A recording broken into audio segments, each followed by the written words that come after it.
Assim, deixando os aspectos elementares do ensino de Cristo, prossigamos para o aperfeiçoamento, não lançando de novo o alicerce do arrependimento de obras mortas e da fé em Deus, o ensino sobre batismos, imposição de mãos, ressurreição dos mortos e juízo eterno. Faremos isso, se Deus assim o permitir, pois é impossível que aqueles que uma vez foram eliminados experimentaram o dom celestial e se tornaram participantes do Espírito Santo e experimentaram a boa palavra de Deus e os poderes do mundo vindouro e caíram, sejam outra vez renovados para o arrependimento, visto que eles estão crucificando de novo o Filho de Deus e expondo-o à vergonha pública. Pois a terra que absorve a chuva, que cai muitas vezes sobre ela, e produz planta útil para aqueles por quem é cultivada, recebe a bênção da parte de Deus. Mas se produz espinhos e ervas daninhas, é rejeitada e está perto da maldição. O seu destino é ser queimada. Mas acerca de vós, ó amados, ainda que falemos assim, estamos certos de coisas melhores e relativas à salvação. Porque Deus não é injusto para se esquecer do vosso trabalho e do amor que mostrastes para com o seu nome, pois servistes os santos e ainda os servis.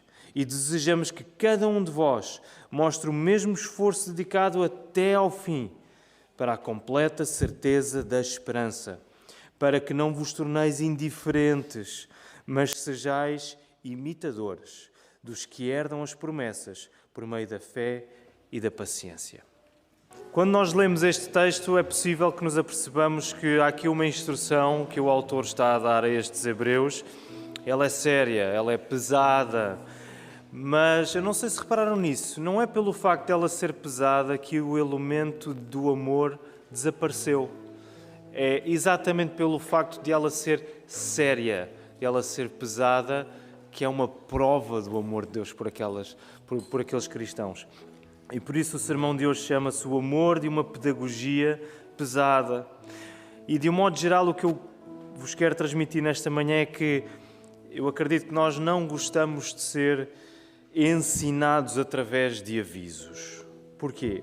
Porque isso coloca em causa a capacidade que nós achamos de nos virarmos sozinhos. Sempre que alguém me avisa, eu fico sempre com o sobrolho assim meio fechado e penso, mas eu acho que me sei orientar, não é? Mas a coisa interessante é que a Bíblia não se priva de nos dar avisos. Nós temos avisos durante toda a Bíblia. Esta carta de Hebreus é um aviso constante. E reconhecer Jesus como o melhor é isso mesmo. Jesus ser o melhor, e esse é o assunto maior desta carta aos Hebreus, não há nada melhor do que Jesus. Jesus ser o melhor é conhecer o amor de Deus por nós no peso de um aviso de vida ou morte. Reconheceres na tua vida que Jesus é o melhor para ti é no meio de um aviso que vem até à tua vida, um aviso sério, pesado, de vida ou morte, tu reconheceres nisso o amor de Deus por ti. Porque é isso que o autor está a fazer nesta congregação. E por isso vamos orar para que o Senhor nos ajude nesta hora. Vamos orar. Ó Pai, não há nada como estarmos diante da Tua Palavra, porque foi através da Tua Palavra que Tu nos chamaste para Ti. Tu nos deste ouvidos para ouvir o Evangelho, para responder com fé e arrependimento, Senhor. E nós devemos tudo isto ao Teu Filho Jesus. E é exatamente isso que nós pedimos para esta manhã. Volta a dar-nos a fé que houve, Senhor, para sermos encorajados. Ó Senhor, e se porventura há aqui alguém que não Te conhece, que não conhece o Teu Filho, dá esta fé, Senhor. Toca nos nossos corações nesta hora e ajuda-me a pregar com firmeza, com fidelidade, com amor, Senhor. É isto que queremos pedir e agradecer para a Tua honra e a Tua glória. No nome de Jesus. Amém. Muito bem, queridos irmãos, seguimos a nossa série Melhor é Impossível. Jesus é o melhor e melhor que isso é impossível.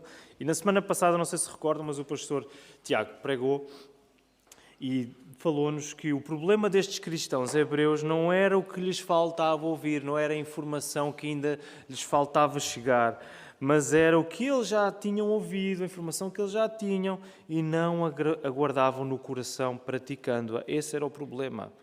Existia imaturidade espiritual nesta comunidade.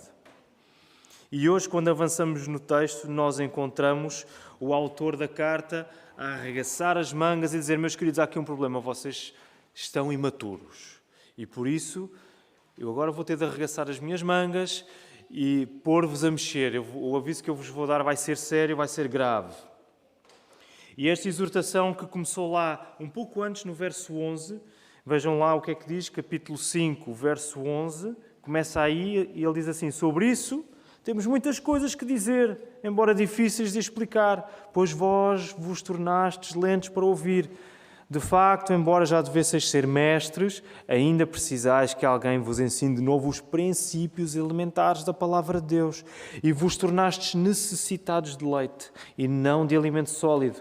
Qualquer pessoa que se alimenta de leite é inexperiente na palavra da justiça, pois é criança. Mas o alimento sólido é para os adultos, que pela prática têm suas faculdades morais exercitadas para distinguir entre o bem e o mal. E esta exortação vai continuar até o verso 12, que é o texto que nós lemos esta manhã. O assunto da imaturidade, ele mantém-se. Mas agora o tom da preocupação deste autor agrava-se ao ponto do aviso. Ele vai chegar ao ponto em que vai ter de os avisar. E é neste capítulo que nós encontramos uma das partes mais difíceis da carta aos Hebreus, muito provavelmente uma das partes mais difíceis de toda a Bíblia, que é lá entre os versos 4 e 6.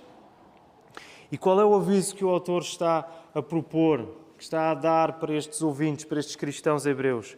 É o aviso de apostasia, que é o abandono da fé, o abandono final e completo da fé que uma vez se afirmou. E este aviso é usado, ironicamente, para incentivar o crescimento espiritual e a perseverança na fé. Isto é incrível, ele vai avisar-vos: cuidado, não abandonem a fé, para que eles fiquem firmes e avancem. E porque o objetivo principal deste livro é mostrar que não há nada melhor que Jesus. Jesus é melhor que os profetas que vieram antes. Jesus é melhor que os anjos. Jesus é melhor que Moisés. Jesus é melhor que Josué. Jesus é melhor que Arão. Jesus é melhor que a velha aliança. Jesus é melhor que tudo. E porque nós somos tentados, tal como os hebreus, a inclinar-nos para o que julgamos poder ser melhor que Jesus. É verdade que nós podemos não estar hoje tentados a voltar a uma prática de sacrificar animais aí num monte qualquer pela cidade. Eu acho que ninguém aqui se sente tentado a fazer isso hoje. Os hebreus estavam tentados a voltar a esse sistema. Mas nós hoje somos tentados a valorizar qualquer outra coisa como podendo ser melhor que Jesus. Pensem naquilo em que vocês correm imediatamente quando estão mais abatidos ou mais tristes, aquilo que vocês fazem em primeiro lugar quando não é Jesus, quando não é a vossa relação com o Senhor. Qualquer coisa pode servir para substituir o nosso Senhor Jesus na nossa vida. E nós somos tentados a isso. Então, porque o objetivo do livro é mostrar que Jesus é o melhor e que nós temos a mesma tentação que estes hebreus de voltar atrás, a carta funciona como um grande aviso contra o perigo de desistirmos da fé. E nós temos de ser sérios com isto. Porque este aviso é para os hebreus, ele é para nós. Lá no verso 1 ele começa por dizer: assim, logo, uma vez que vocês estão imaturos, vocês estão abebezados, infantilizados naquilo que já deveriam ser maduros, o que é preciso fazer? É preciso deixar os aspectos elementares do ensino de Cristo para prosseguir, para avançar para o aperfeiçoamento, diz o verso 1. Como assim?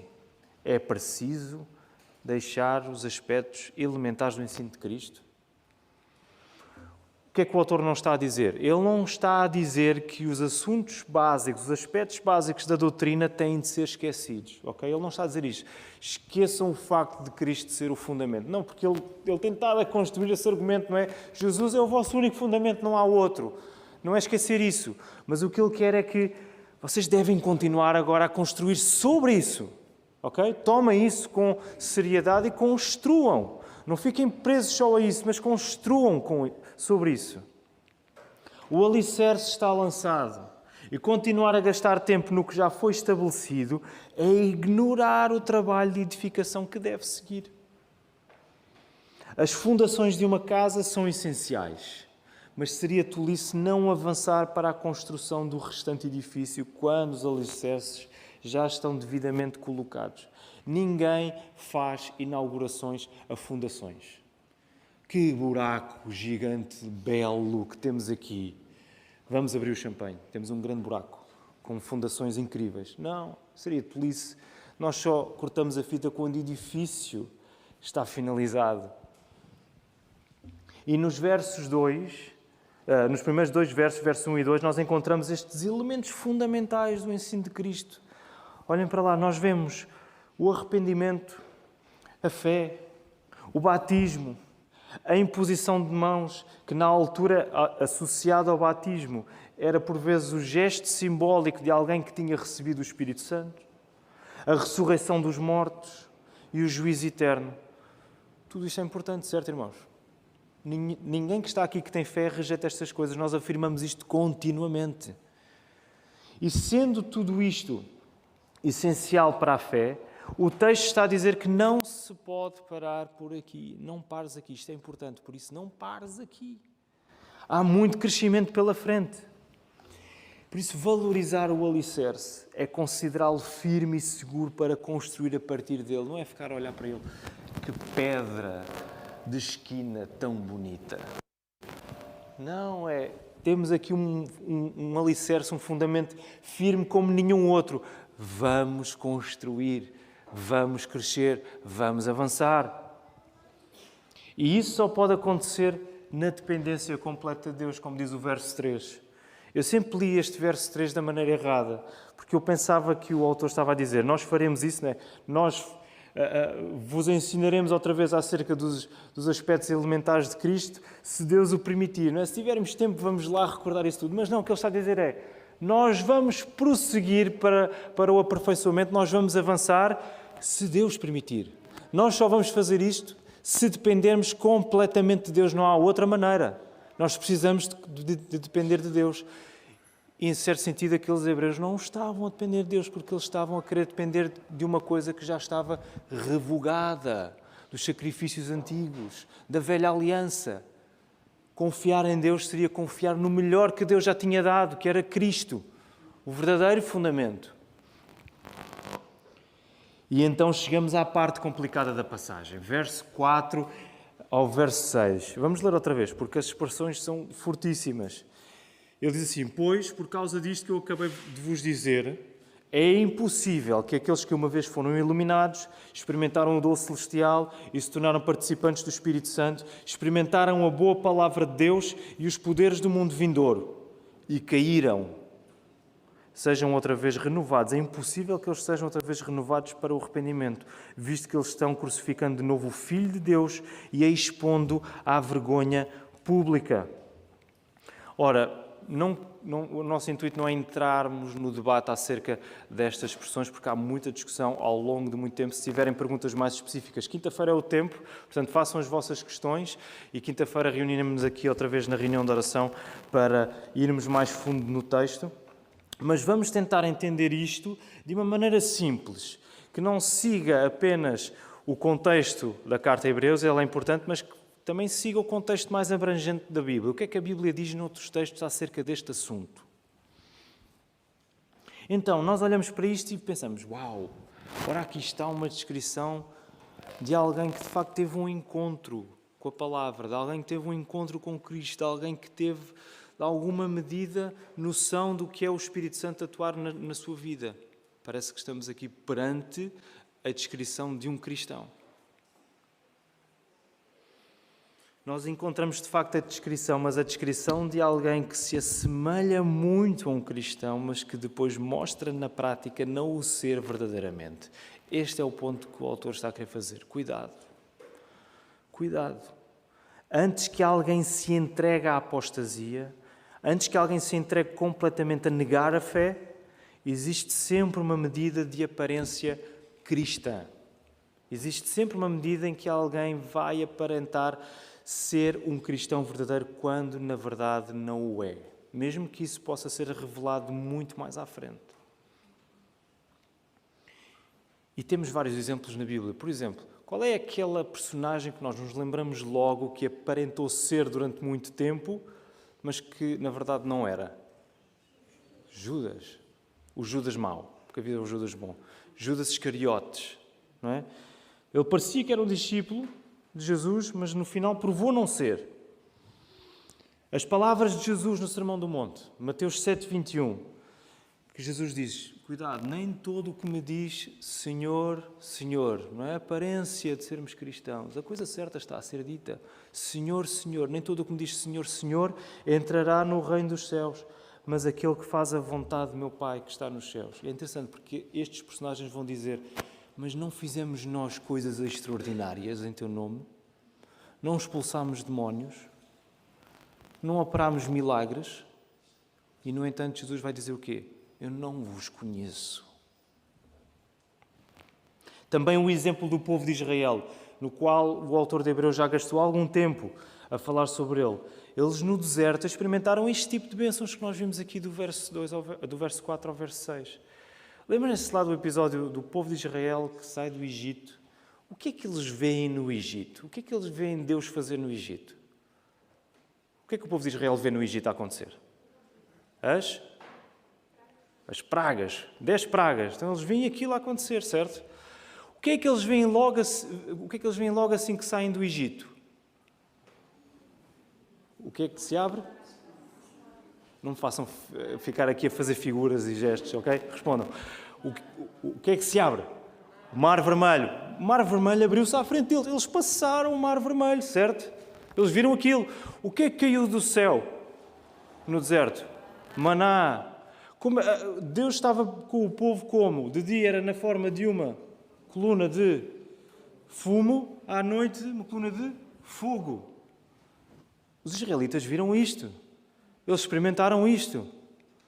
E o que é que o autor diz? Eles entraram no descanso ou não entraram? Eles não entraram. Por causa da incredulidade deles. Eles rejeitaram.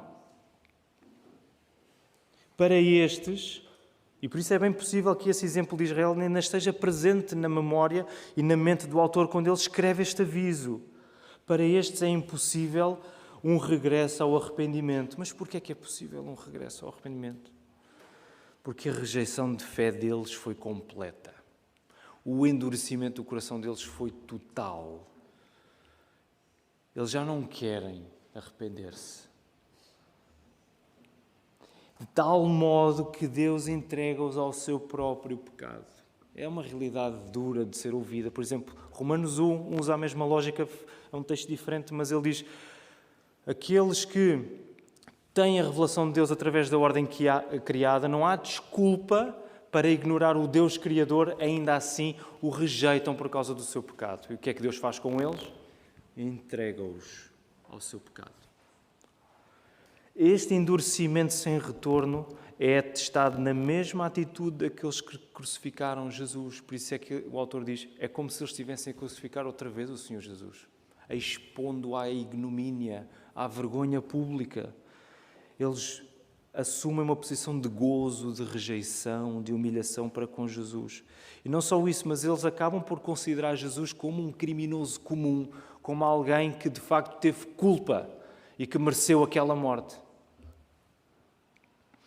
Por isso, queridos irmãos, quando Jesus, que é o melhor de tudo, é completamente rejeitado, é isto que está em causa. Quando Jesus é completamente rejeitado, não resta outro fundamento para o arrependimento.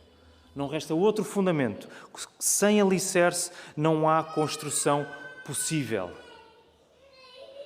E o autor continua a falar, agora ele vai usar uma imagem agrícola do campo, nos versos 7 e 8. O que é que está em causa aqui? É mostrar que a melhor medida de avaliação de um cristão verdadeiro não está na experiência que ele teve, mas está no quê? Nos frutos que ele produz. Está nos frutos da sua vida. Em ambos os terrenos, verso 7 e verso 8, a chuva é a mesma. A chuva é a mesma, mas a colheita é diferente.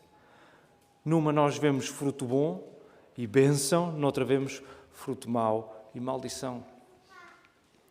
Os privilégios espirituais não salvam, se não forem recebidos com a fé que ouve e obedece. Tenham cuidado, porque esse tipo de experiência não vos vai salvar. O facto de vocês viverem este tipo de experiência, terem vivido isso no contexto da comunidade, no contexto do povo de Deus, no contexto da igreja, muitos deles provavelmente eram batizados, estavam a tomar a ceia do Senhor, ouviam a palavra semanalmente, se não diariamente. A esses, se continuamente rejeitam, eles vão chegar a um ponto de endurecimento tal que não existe volta. Encontramos o mesmo princípio, por exemplo, na parábola do semeador. Marcos 4, por exemplo, é um dos textos que relata, em que a audição que interessa é aquela que acolhe a palavra no coração e produz fruto. Não é ouvir por ouvir, mas é ouvir a sério. Também quando Jesus diz em João 15, eu sou a videira verdadeira, todo aquele que permanece em mim dá fruto. Sem mim nada podeis fazer. A permanência em Jesus, essa é a verdadeira fé que produz fruto. E através deste aviso, o autor quer reforçar que a salvação é encontrada apenas em Cristo, somente através da fé. Tenham cuidado, porque a salvação é apenas em Cristo, somente através da fé. É como se ele estivesse a dizer, e temos de tomar estas palavras para nós. Tenham cuidado. Certifiquem-se que a vossa confiança não foi colocada apenas em experiências incríveis que vocês viram e até sentiram. Essa é a infantilização espiritual que eu temo que aconteça convosco e que não vos segura até ao fim. Não é a experiência que nós tivemos que nos vai segurar, mas é a fé que ouve e que pratica por causa de Jesus. E avançamos para o verso 9, que é um verso que abre o jogo. Até aqui nós temos estado a segurar-nos em tensão, a tentar como é que eu lido com este texto. E então o autor diz, mas acerca de vós, ó amados, ainda que falemos assim, ainda que sejamos duros e ríspidos, nós estamos certos de coisas melhores e relativas à salvação. Que frase! Que consolo! No meio de um alerta a um perigo tão sério, o autor está certo de que a falsa aparência cristã que acabamos de ver do verso 4 ao verso 6 não é a condição destes hebreus. Ele está otimista. Tanto que a palavra que ele usa para escrever aqui, eu estou certo, no grego é a mesma palavra que, por exemplo, Paulo usa para os filipenses. Eu estou certo de que Deus vai completar a obra que começou em vocês. Ele está certo, é uma certeza que não pode ser destruída. Eles são amados e por isso são o terreno em que a salvação se vai manifestar, vai produzir fruto, não é? As coisas melhor que ele diz referem-se ao verso 7, à terra que produz fruto. Apesar de toda a preocupação justificada, o otimismo em relação a estes cristãos é explícito, porque a fé deles já foi demonstrada no passado. Como diz o verso 10.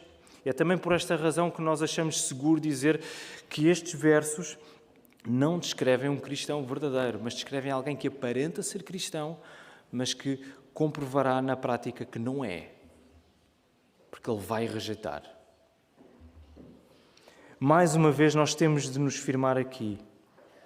O amor de Deus não falha porque no susto da correção Ele assegura-nos que somos seus amados. Nós sabemos que Deus nos ama e que o seu amor não falha, porque mesmo que o aviso da correção seja terrorífico aos nossos ouvidos, Ele assegura-nos que nós somos seus amados. É isto que está em causa, meus queridos hebreus.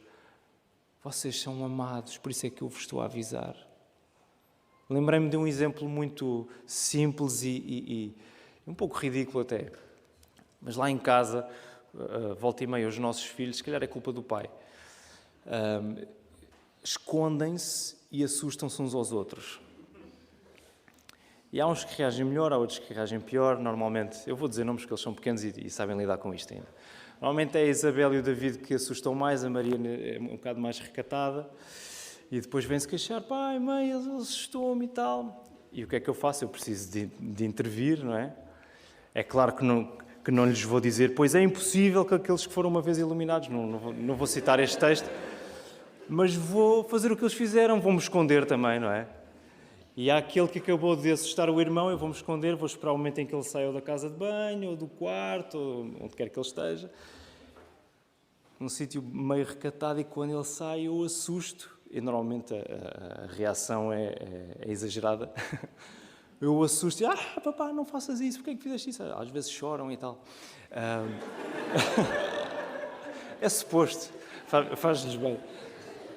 E eu, o que é que eu lhes digo? A pedagogia pesada a tentar depois ser amenizada é, estás a ver, também não gostas que façam contigo, portanto não faças com os outros. Eu sei que o exemplo é muito simples, é muito ridículo, mas é para dizer, quando Deus traz, se Deus não quisesse avisar-nos e se Deus não quisesse assustar-nos, Ele não colocava estas coisas na sua palavra.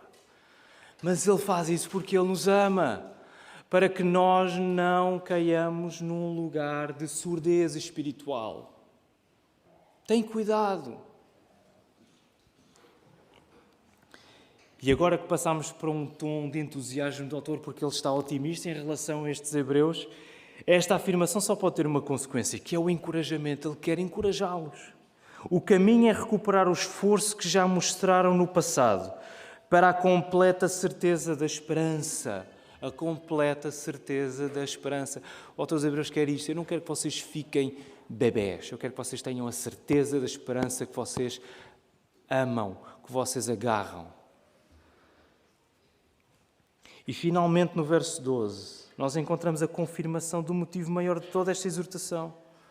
Para que não vos torneis indiferentes. O meu desejo é que vocês mostrem esse esforço para terem a certeza da vossa esperança, para que não se tornem indiferentes. Outras traduções dirão negligentes, indolentes. Mas sabem, a expressão é a mesma lá do verso 11, que o pastor Tiago a semana passada reforçou, para que vocês não fiquem lentos para ouvir. É o mesmo verbo, é a mesma expressão. Não fiquem lentos para ouvir. Fica claro que o objetivo do autor é dar um empurrão aos hebreus para não se deixarem ficar num lugar de imaturidade e lentidão espiritual.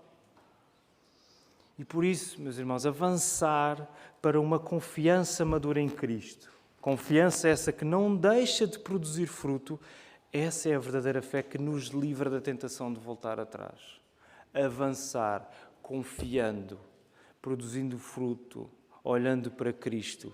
É essa a fé verdadeira que insiste e que persiste e que nos livra da tentação de voltarmos para trás, porque ela só olha para a frente. E não deixa de ser espantoso que o autor conclua esta secção com uma pedagogia que, tendo começado tão pesada, se revela agora tão simples. Vejam lá o que ele diz aí no verso 12. Mas sejais o quê? Imitadores. Imitadores? Eu estava à espera de uma coisa mais elaborada, mais sofisticada. Tanta coisa, tanto aviso, tanta pancada agora para dizeres que temos de ser imitadores. É assim tão simples. Sejam imitadores dos exemplos de fé que vocês têm. Isso vai preparar depois para o resto do texto com Abraão e depois o capítulo 11 mais à frente. Quando somos lentos para ouvir, nós tornamos-nos imaturos. E um bom indicador de que estamos imaturos é a dificuldade que nós temos de viver uma fé simples, uma fé sem rodeios e sem artifícios. Mas, Filipe, o que é isso de uma fé simples? Uma fé simples, tendo em conta o texto que nós acabámos de ler, tendo em conta o que a Bíblia toda diz, tu olhas para Jesus como o melhor que Deus te deu, o fundamento. Tu colocas a tua vida toda aí. Tu confias e tu obedeces. Como dizem os americanos, it's that simple.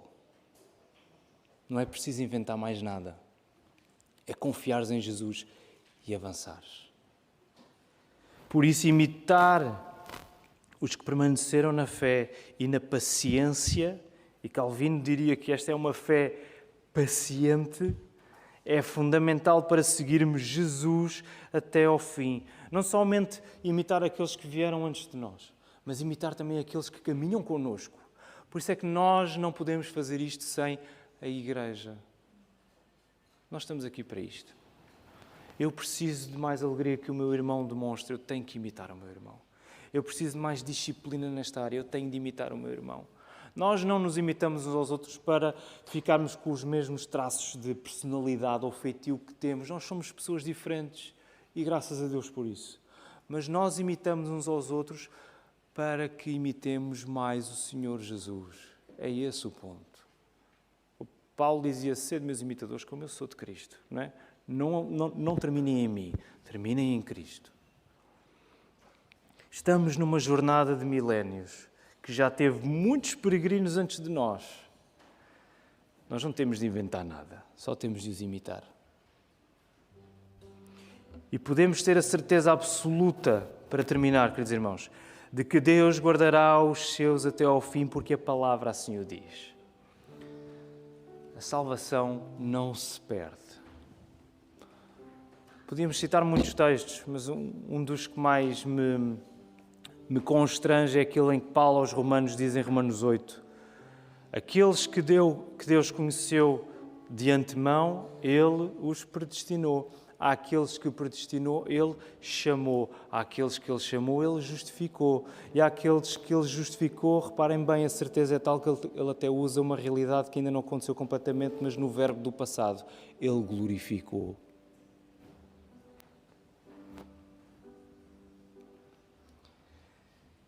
E este texto, que também é aterrador, está aqui para ganharmos alento e esperança, porque a nossa salvação não é uma coisa que nós possamos perder, porque nós não a achamos, nós fomos achados. Essa é a diferença. Deus não perde aquilo que Ele encontra, aquilo que Ele acha. Não há ninguém que consiga tirar-nos da mão de Jesus. Ninguém. Nada. E por isso, este texto, que também é aterrador, está aqui para nós ganharmos alento e esperança.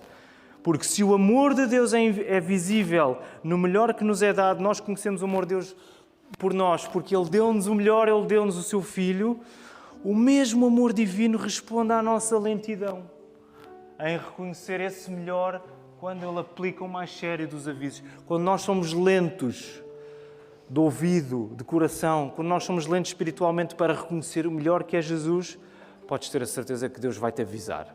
Ele não vai ser meigo. Mas ao mesmo tempo, nesse aviso, Ele vai-te continuamente dizer: oh amado, oh amada, tu és meu, eu tenho coisas para ti melhores. Tu não és o campo da maldição, tu és o terreno que vai dar bênção.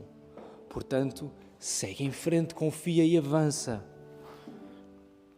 E tomamos a dureza de uma advertência assim com esperança, porque Jesus, que morreu e ressuscitou por nós, Ele venceu o nosso pecado, Ele destruiu a nossa culpa e Ele garantiu a nossa fé até ao fim. Nenhum dos que está aqui colocou a sua fé em Jesus porque conseguiu produzir fé sozinho. Ninguém. Jesus garantiu a nossa fé quando Ele morreu e ressuscitou por nós.